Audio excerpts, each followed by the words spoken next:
Right, so this is the head. It dissolves in water. It's pretty strong, but fragile at the same time. Well, I wasn't meant to drop it in there, but it's in there now. It's made out of all natural materials, so you don't have to worry about it poisoning the water, but you can see how quickly it's dissolving away and crumbling, which is pretty cool. And you basically use this as your base to your fly, and it helps shape the head, hold the head while the silicone dries, and basically gives you the perfect shape. It's taken a long time to get to this stage and many trial and errors, but it's looking good so far. Inside, as you can see on the hook there, inside is a tungsten dumbbell. Now the reason that's there is it helps keel the fly in the water if you want a straight retrieve, or a keeled fly in the water. Still got great action. But what it also does is it just dips the nose just slightly and allows trapped air to escape out the back of the head. Now you can do that with a couple of strips, but if you're fishing shallow water, you want it just drop the nose, just counters the buoyancy of the silicone. So yeah, I mean, at the moment they only come on the SA 250s shrimp hook, because it's perfect design for this sort of style of fly. Ideally I'd like to do more styles, but it's taken a long time to get to where it is with this pattern. But yeah, I'll show you how to tie it and hope you like it.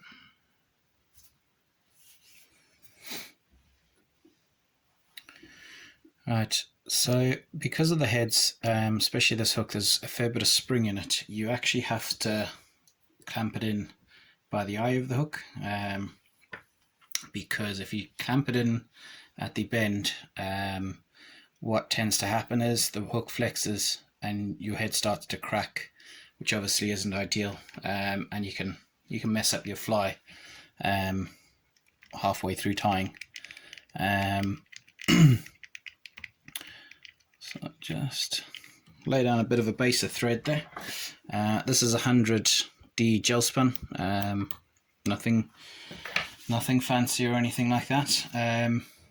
Now all these materials are going to be tied down and then folded back over tied forward over the eye of the hook, which is now currently clamped in the vise, and then folded back over the head afterwards. So what you've got to remember, what you put down first will be what you see on the outside of the finished fly, if that makes sense. So because you want a base of a veal of craft fur, should I say, we're going to put a small thin layer of that down first, and just a little bit on the bottom. Now that's plain white. Again, all of these materials are available from your favorite fly tying shop, except for these fancy heads that, thanks to Jimmy from Retro Fly Studios, has helped me with my development, because he's the guy that's sort of pioneered it over in South Africa for his local species. And because he shared the idea with me, and I was already doing these weedless silicones, and immediately thought, if I could do that on these flies, my life would be way easier creating them.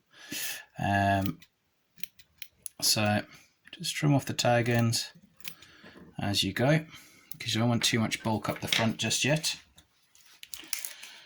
Now you need to be very careful with super glue, because you don't want it to spread up the fibres into the long ones that are sort of veiled over the vise there. Then we're going to add a bit of flash, because this is a sort of a dark herring back. So that's a very dark navy. The light's not the best, I'm sorry. It's very dark navy sort of craft fur. And then underneath is a plain white. I'm going to want a silver belly in there, like so. And I'm going to leave the angel hair quite long in the belly, because I want it to have quite a silver belly. A touch of dark blue black, or wisteria is what I call it. Some brands, I think Seabass calls it blue back, I call it wisteria angel hair. I must say, this is the first time I've set up this camera with it between me and the fly, and it is fairly awkward to tie, I must say. I feel like I'm trying to do everything at a distance, but we'll get used to it. Better than seeing my face on the camera. I'm just going to brush that flash through, make sure it's evenly distributed throughout, which it is. Right, then to add a bit of length to your fly, we're going to add good old bucktail. Now for the belly, for the white, I tend to use the hairs that are higher up the tail, that have less air trapped in them, so they don't flare as much. Although this is a pretty good bucktail that I got from the States. I'm down to my last one of it, so kind of using it sparingly, because it is really nice hair, very fine, great for tying. But again, this will help support all the craft fur in the actual pattern. Now the hair I'm using for this is from higher up the tail, so less flare to it and less air trapped in it, because I'm going to use on the back of the fly, I'm going to use a hair from the base of the tail that's quite hollow, which is going to help keep the fly on track, more so on track. And that white's just shifted around there a touch, so just push that down. So this is going to help keep the fly on track. So you can see this blue-grey pretty flares quite a bit. Alright, and then just wind it forward so it's nice and thin, because you want a nice straight line. Nice straight line for when you fold it back of thread, same as if you're doing a standard hollow tie. There we go. Right, just double check that. It's looking good. Tie it off. Oops. Whip finish won't work here, guys, so you have to use your fingers, unless you've got a monster whip finish.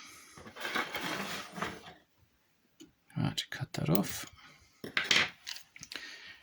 And that's the bare bones of your fly done.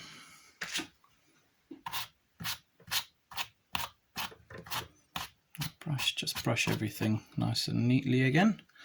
And you're going to need to fold all of this back out of the way, because we're going to coat it with silicone in a second.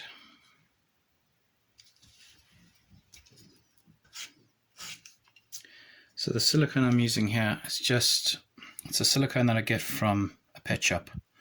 Now the reason I get it from the pet shop is it's used for sealing fish tanks. Now the way I figure it, if it's used for fish tanks, it's not going to be leaching any harmful chemicals into the water. Now I've used a lot of other silicones as well, and this one is by far the least stinky. of all of them.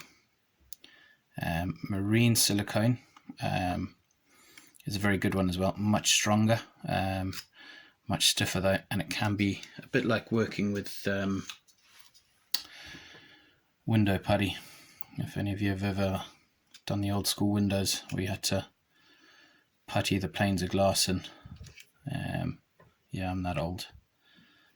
It's pretty thick stuff, but the main reason I stopped using it was because of the smell. I just couldn't take the smell, because man, it stinks. Some of them stink, but this one is actually fine. So you put a base layer in anyways. Careful, obviously, you don't want it too thick. You want it quite nice and even as well. And as with the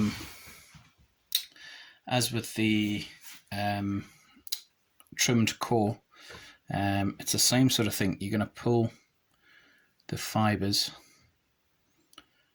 back into that silicone base. Make sure they're even. Just use your fingers. Obviously, you want to press them in. I'm not talking about squeezing super hard, but just be gentle. Move all the fibers so that you get an even spread, like so. It's not the easiest thing to do. It takes a bit of patience, because you always get some of the white ones that kind of sneak through, but sometimes it's just hard not to. Alright, so that's in there. You just give it a little pull on the ends, like so. Really squeeze it down into that base of fiber, like so. Okay. Just keep checking that's all where you want it to be. So that's your base coat. Now at this stage, I would generally add my eyes. Now these are the funky 8mm eyes. I quite like big eyes on my bait fish. I know some birds don't, but I do. Just stick that down on there. And don't worry about it if it doesn't stick super well like that guy, because it's going to get another coat of silicone over the top, like so. Just make sure they're even. Yeah, they're pretty even, aren't they? Still a bit of, just, there's a bit of a bump there at the nose, which I don't like, so just rub your finger along it. Right, then you take another bit of silicone and just apply another very thin coat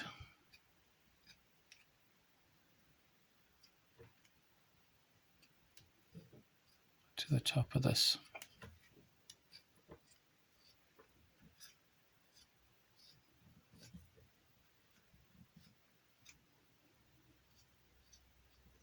You don't want to bring your silicone too far back, because if you do, you're going to mess with the tail feathers. So once you got that, just want to bring it back to, there's the edge of the head, and you don't want to bring it back too much further than that. Otherwise, like I say, you'll start to get in the way of the hook gape, etc.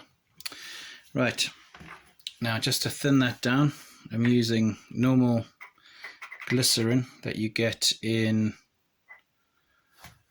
a bakery, or not a bakery, the bakery section of a grocery store. And all that's going to do is thin down or smooth down that first coat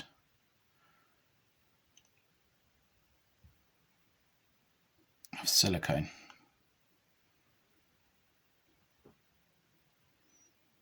Just like so.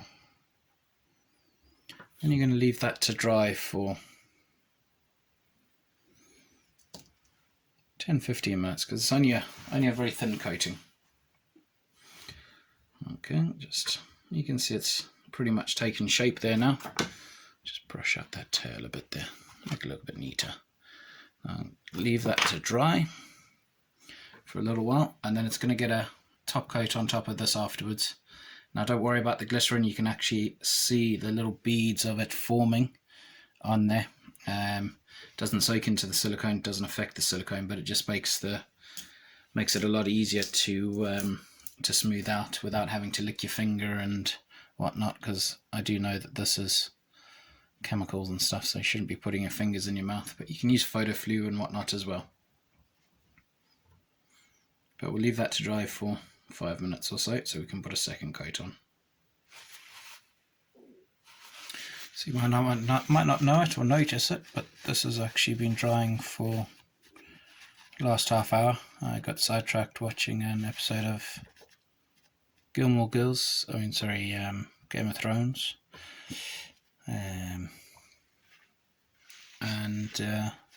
Yeah, so I let it dry quite long. So just to get the glycerine that you used to smooth out that first coat, you use a little piece of tissue and just dry it off. Alright. Then you're going to take a red marker, and silicone doesn't really take marker that well, as you can see, but it takes well enough to put in a bit of gills just behind the eye.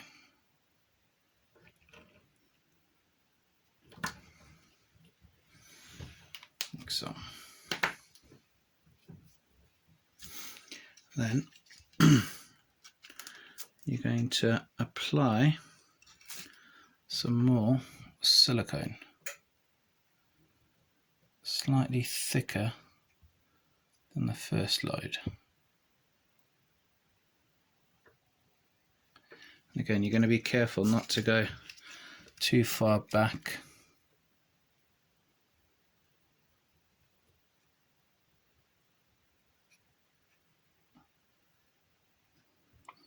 So that you don't mess up the action of the tail.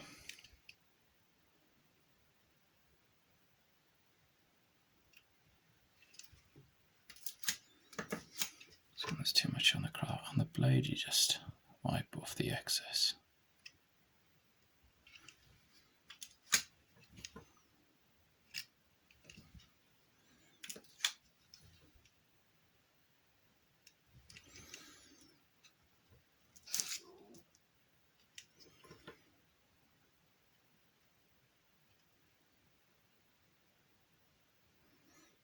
Now when you're using the silicone, you don't want to squeeze out too much, because after a few minutes on the piece of paper, which you can't see, starts to develop a skin over the top of it, and then when you apply it you end up with a bit of a gunk, or you might end up with a hard bit that you just can't smooth out. There we go. That's almost there. Just need to take a little bit of the excess off. And then we're going to go back to the glycerine and a soft brush, which I didn't mention earlier. Well, this is just a paint brush, but it's nice and soft, so it doesn't dig into the fibers at all. It's just very, very light strokes, just to take off any of the rough edges.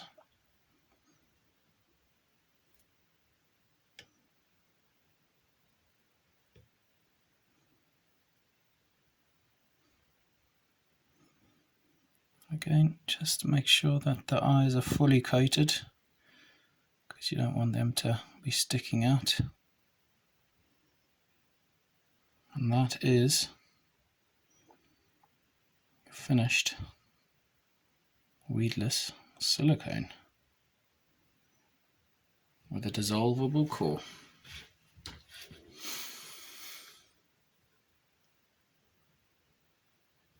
I'm still a little bit away from being able to mass produce these dissolvable cores, but not far off. I will be selling a few of these prototypes just to gain some funds, because it has been quite an expensive process to get right. Lots of trial and error, but it's pretty much there. It's pretty much there. And I just want to say thanks to Jimmy Eagleton for his help. He does a lot of silicone work, and you should check out his Instagram page and Facebook page for his business called Retrofly Studios in South Africa. It's not just flies that he does. He has some brilliant stripping baskets that he's developed for South African coasts where it's pretty rough and ready. He does loads, but his main thing is the silicone work is what I know him for best. He sort of pioneered these dissolvable heads in South Africa, and his work, I mean his silicone work is just amazing. He gets the smoothest finish I've ever seen. I still don't know how he does it, and he's able to crank them out. It's just amazing stuff. You should check him out anyways. Great guy. Support him if you can. But yeah, if you want some of these heads, I'm going to run a small batch, get them out there and see what people think. Yeah, pretty cool. Like I said, at the moment it can only be done on one hook due to the style of hook. I am working on getting the right profile into other styles of hooks as well for these weedless things, weedless silicone baitfish, because the Arex, great hook, but it's not going to be the strongest hook and survive some serious predators. So I do want to be able to beef it up. But yeah, thanks for watching. Hope you enjoyed it, and yeah, let me know your thoughts. One thing I should mention is when you're doing silicone, you can't really see it there, but you don't want to impede the hook point, okay? So you want to keep the hook point silicone free. Now when it's dry, you can actually use a nail and just pull that silicone off the point of the hook there, without too much trouble. And the other thing I should say again, with these sort of flies, you generally want to use pretty straight fibers. I tend to find bucktails, crafttail really good for them, especially the weedless, that is. If you're using the non-weedless heads, then you can use whatever fibers you want. But for these weedless, because the hook needs to pop out of the fly, basically like a soft plastic, you want to use straight fibers that won't get in the way and mat over the top of the hook. So the straight fibers allows the hook to pop out through the actual materials itself. So I should just mention that. But yeah, that's it anyways, and yeah, I'll leave you guys there because it's been a good 24 minutes. So yeah, let me know your thoughts. Thanks for watching, and we'll chat soon, I'm sure.